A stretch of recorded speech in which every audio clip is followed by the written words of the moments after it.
एकदा सुधा मूर्ती परदेशात जात होत्या. बिझनेस क्लासचं त्यांच्याजवळ तिकीट होतं आणि त्या बिझनेस क्लासच्या लाईनमध्ये उभ्या होत्या. तेव्हा दोन लोक म्हणाले, की मॅडम इकॉनॉमी क्लासचे लोक तिकडं आहेत. तुम्ही त्या लाईनमध्ये उभे राहा. आणि इंग्लिशमध्ये म्हणाले, की कॅटल क्लास लोक, त्यांना काय माहीत बिझनेस क्लास. त्यावेळी सुधामूर्ती सरळ जाऊन त्यांना म्हणाल्या, क्लास म्हणजे काय हो नक्की? तुमच्याकडं थोडेसे पैसे जास्त आहेत म्हणजे तुम्ही क्लास नाही. मंजुल भार्गव, ग्रेट मॅथमॅटिशियन, ज्यांनी देशाचं नाव उंचावलं, ते क्लास. मदर तेरेसा, हे क्लास, ज्यांनी अनाथ वृद्धांची सेवा केली. असं ग्रेट व्यक्तिमत्व आणि त्यांचं लेखन खास तुमच्यासाठी. अस्तित्व भाग 6. मुकेश पडल्या पडल्या विचार करीत होता. माझ्यावर झालेल्या आघातामुळं मला कुणाशीच बोलू नये असं वाटतं. माझ्या अंतःकरणात वादळ उठलंय. माझ्या जन्माचं रहस्य असं उघडं पडल्यामुळं मी काहीतरी गमावलंय असं वाटतंय. माझ्या मनातलं वादळ आम्हाला कळलंय, त्यामुळं ती मला एकांतातच राहू देते. मी कोण? कुठल्या तरी कुटुंबात जन्माला येऊन त्या कुटुंबाला नकोसा होऊन यांच्या कुटुंबात आलो. यांनी माझा पोटच्या पोरापेक्षा जास्त सांभाळ केला, तरीही मी या घरातला झालो नाही. मी परकाच राहिलो. दुसऱ्यांच्या दयेवर मी या घरात जगलो. माझ्या हक्कानं मी जगलो नाही. ही भावना माझ्या मनात रुजली आणि मला सगळ्या गोष्टींचा नव्याने अर्थ लागलाय. हे घर, ही खोली, ही गाडी, या सगळ्या गोष्टी याआधी माझ्या होत्या. माझ्या जगण्यात सहजपणा होता. सत्य कळलं आणि मी दिशाहीन झालो. निराशा, असहाय्यता, व्यक्तही न करता येण्यासारखा राग, हे सगळं मी कुणासमोर सांगू? मुकेश विचार करून करून थकला. त्याला लगेच वासंतीची आठवण झाली. ती आपली जीवनसाथी आहे ना, ही हकीकत तिला तर लगेच सांगितली पाहिजे. या आघाताला ती कशी सामोरी जाईल माहीत नाही. वासंती आता घरी परतली होती. तिला त्याने फोन लावला. काय, कसे आहात? तुमची काहीच बातमी नाही. कसली बातमी सांगायची बाई? मुकेश थांबला. असाच आहे. तुम्ही असे निराश झालात तर नीरू आणि अम्मानी काय करायचं? घरातला करता मुलगा आहात. धीरानं घ्या. कुठलं घर? कुणाचा मुलगा? वासंती बरोबर फोनवर बोलताना तिला सगळे सांगण्याचे धैर्य त्याला झाले नाही. त्याने फोन ठेवला. नीरजाला बहुतेक धक्का बसला होता, पण मुकेश एवढा नाही. काहीच झाले नसल्यासारखे वागणे सतीशला मात्र चांगले जमत होते. मुकेश नीरूबद्दल विचार करत बसला होता. नीरजाने BA संपवून MA साठी विद्यापीठात प्रवेश घेतला तेव्हा वडिलांना खूप आनंद झाला होता. तिने MA करावे असे त्यांना फार वाटे. त्यांना जरी खूप शिकता आले नाही, तरी त्यांच्या ठिकाणी व्यावहारिक शहाणपण होते. सतीश हा नीरजाच्या प्राध्यापकांचा मुलगा. त्या प्राध्यापकांच्या घरी सगळ्यांचे येणे जाणे होते. नीरजाचे सतीशवर मन जडले. त्याचे व्यक्तिमत्व, आकर्षक बोलणे, स्पष्ट वक्तेपणा, बुद्धिमत्ता आणि त्याचे देखणेपण, या गोष्टी कोणत्याही तरुणीला आवडाव्यात अशाच होत्या. सतीशने सुद्धा नीरजाला पसंत केले. ही बातमी नीरजाने पहिल्यांदा मुकेशला सांगितली. मुकेशने अम्मा आणि बाबांच्या कानावर घातली. रावसाहेब आणि सुमती या दोघांनाही हे आवडले नाही. मुकेशनेच पुढाकार घेऊन सतीशच्या आई वडिलांना आपल्या घरी बोलावले. सौजन्याखातर जेवढे बोलणे आवश्यक होते तेवढेच बोलणे आणि उपचार करून रावसाहेब आणि सुमती या दोघांनी त्यांना निरोप दिला. मुकेशला आश्चर्य वाटले. बाबा, या गोष्टीबद्दल तुम्ही निरुत्साह का दाखवलात? सतीश नीरूसाठी किती चांगला आहे, हुशार आहे. आज नाही उद्या उत्तम वकील होईल. मुन्ना, त्याबद्दल मी म्हणत नाही, पण जग मीही पाहिलंय. एखादी व्यक्ती माझ्यासमोर बसली तर 10 मिनिटात त्याचं अंतरंग बहिरंग मला समजू शकतं. गेल्या 20 वर्षातील अनुभवांनी मला हे शिकवलंय. म्हणून सतीश मला आवडला नाही. तुम्ही असं कसं सांगू शकता? तुम्ही तर त्याला पहिल्यांदाच भेटता आहात. शिवाय नीरूने त्याला पसंत केलंय. ते ठीक आहे, पण मुन्ना, माझं मन या गोष्टीला तयार होत नाही. तो तुझ्यासारखा नाही. फार व्यवहार चतुर आहे.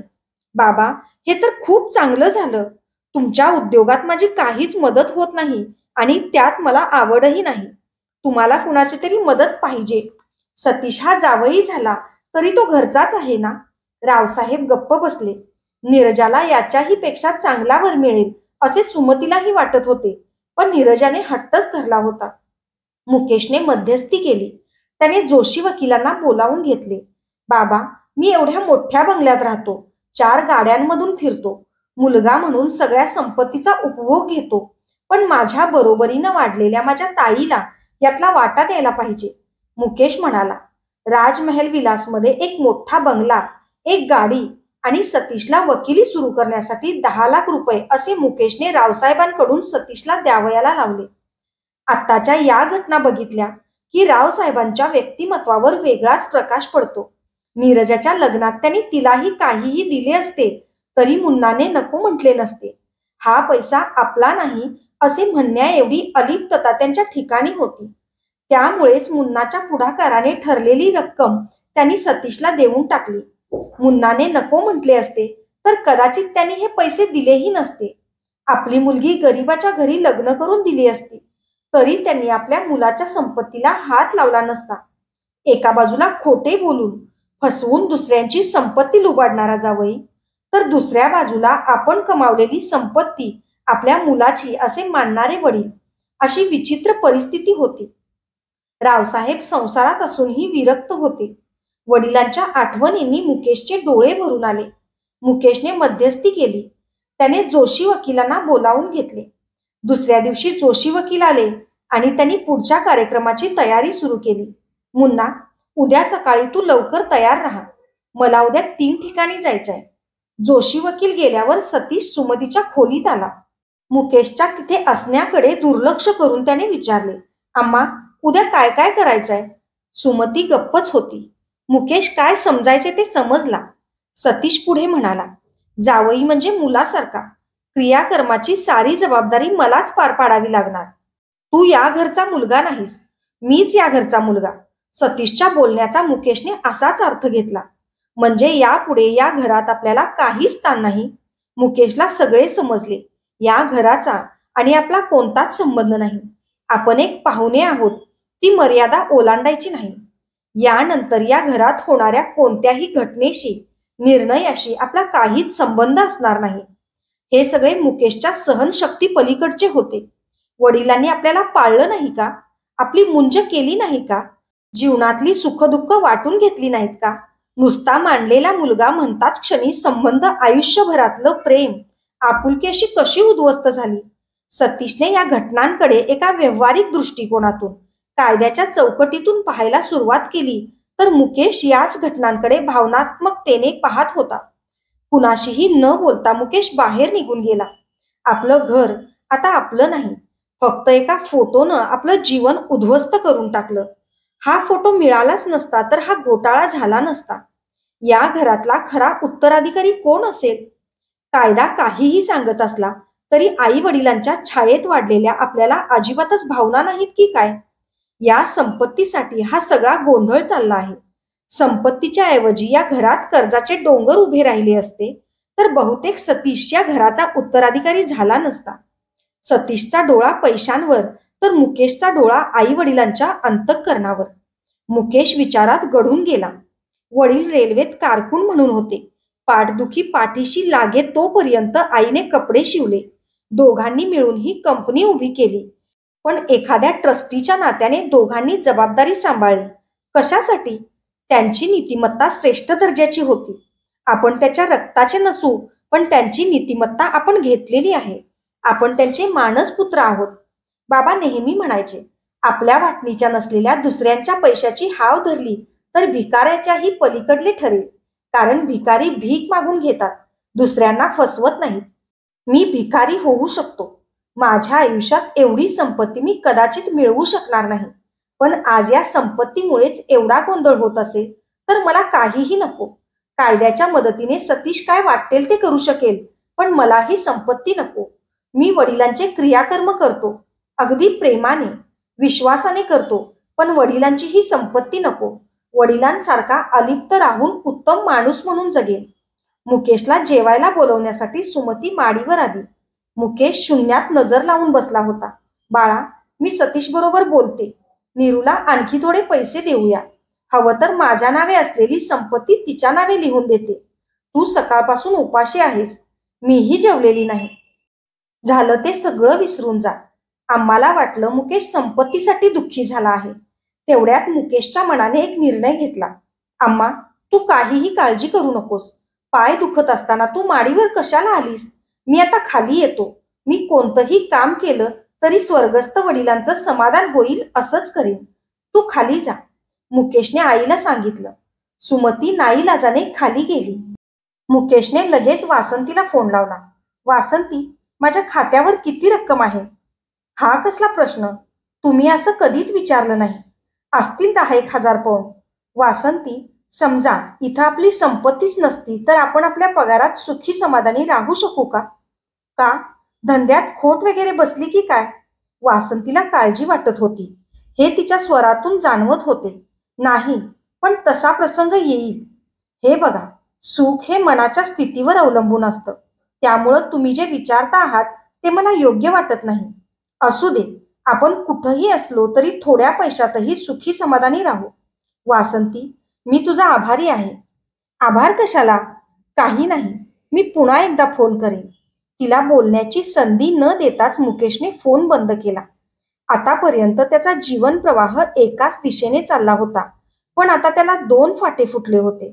कोणता फाटा चांगला हे त्याला आता कळाले होते. म्हणूनच तो निश्चिंत झाला. आतापर्यंत त्याला पैशाचे मोल कळाले नव्हते. तो शर्ट खरेदी करायला गेला की डझनभर शर्ट घेऊन यायचा. सुमती त्याला एकदा म्हणाली, मुन्ना, किती शर्ट घेतोस? तुझ्याकडं 100 शर्ट आहेत ना? तुझ्या बाबांच्याकडे बघ, त्यांच्याकडं फक्त 5च शर्ट आहेत. तेव्हा रावसाहेब म्हणाले होते, असू दे ग, तो श्रीमंताचा मुलगा आहे, मी गरीबाचा मुलगा. मुलाला वाटलं तर घेऊ दे. उद्या माझ्यासारखं त्याला टक्कल पडलं की मग तोही 5च शर्ट ठेवून घेईल. यानंतर श्रीमतीची चेन परवडण्यासारखी नाही आणि तसं राहणंही शक्य नाही. काटकसरीनं जगायला शिकलं पाहिजे. आयुष्यात अनुभव हाच सगळ्यात श्रेष्ठ गुरु असतो, पण त्याची गुरुदक्षिणा फार मोठी असते. नाटकाच्या शेवटच्या अंकाचा पडदा पडला होता. यानंतर कुठलेच नाटक करायचे नव्हते. मुन्नाला आता आपला वेश बदलायलाच हवा होता. दुसऱ्या दिवशी मुकेशचे मन शांत झाले होते. तो म्हणाला, अम्मा, मला ही संपत्ती नको. तो फोटो मिळाला नसता तर मला वडिलांचं क्रियाकर्म करता आलं नसतं का? मला कोणतेही संपत्ती, पैसा नसला तरी मला वडिलांचं क्रियाकर्म करू दे. मी केलं नाही तर वडिलांना बरं वाटेल का? तू मला क्रियाकर्म करण्याचा अधिकार दे. अम्मा गलबलली. त्याच्या बोलण्याचा अर्थ तिच्या लक्षात आला. तेव्हा तर ती रडायलाच लागली. या गोष्टीवर सतीशचा विश्वासच बसला नाही. सतीश, तुम्ही एक वकील आहात. माझ्यापेक्षा तुम्हाला व्यवहार चांगला कळतो. मी सगळ्या संपत्तीवरचा हक्क सोडून देतो. ती सगळी संपत्ती निरुताईच्या नावाने करतो. मुकेश म्हणाला. नीरजा पुढे आली आणि म्हणाली, मुन्ना, हे बरे नव्हे. नाही ताई, तेच बरोबर आहे. वडिलांच्या संपत्तीसाठी म्हणून आईनं माझा सांभाळ केला नाही. गरिबीत असतानाही तिनं माझा अगदी प्रेमानं सांभाळ केला. तीच माझी संपत्ती आहे. आता मला कुणीही अडवू नका. आतापर्यंत मला काहीच माहिती नसल्यामुळे मी बंधनात अडकलो होतो, पण आता मी हे जे करतोय ते अगदी मोकळ्या मनानं करतोय.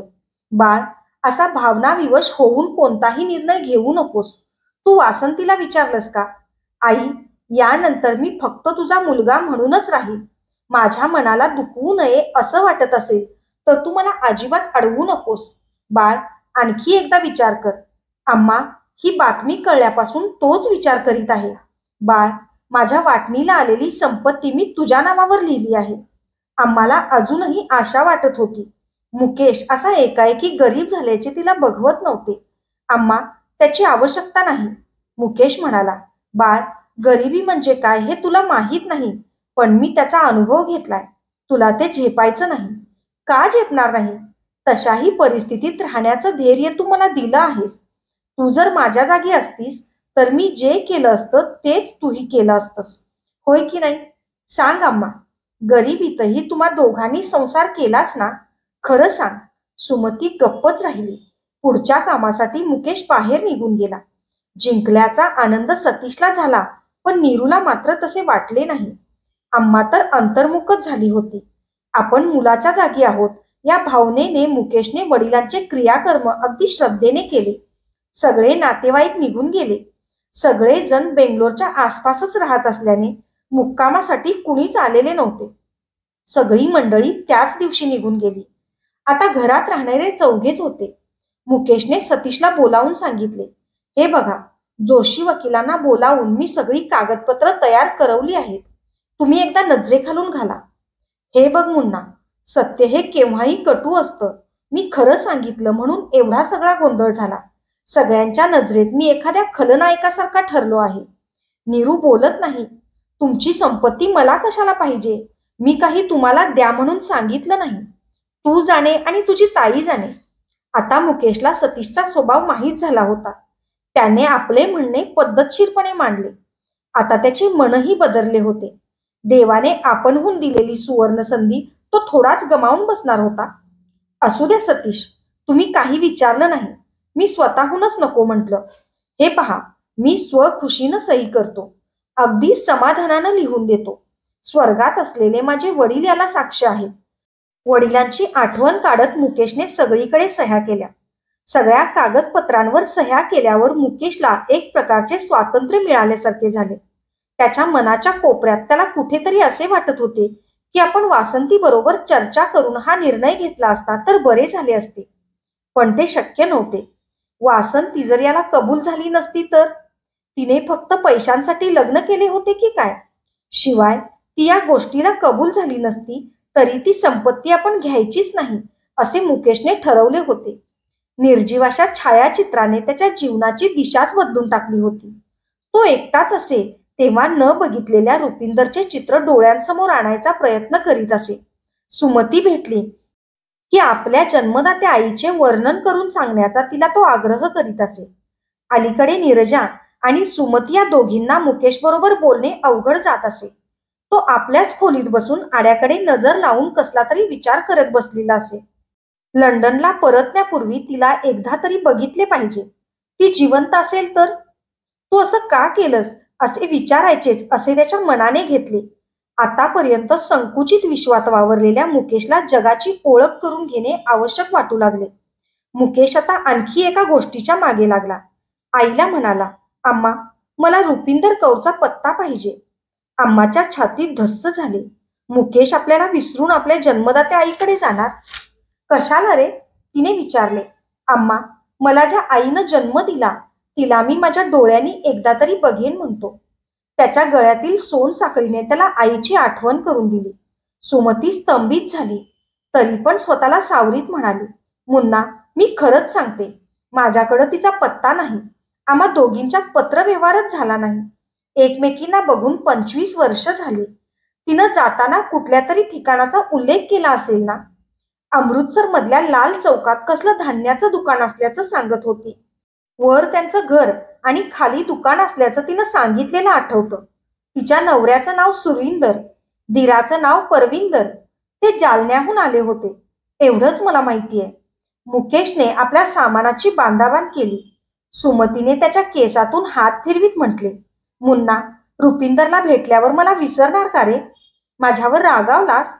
मुन्ना, मी तुला माझ्या पोटात 9 महिने वाढवलं नसेल, पण मी तुझी आईच आहे रे.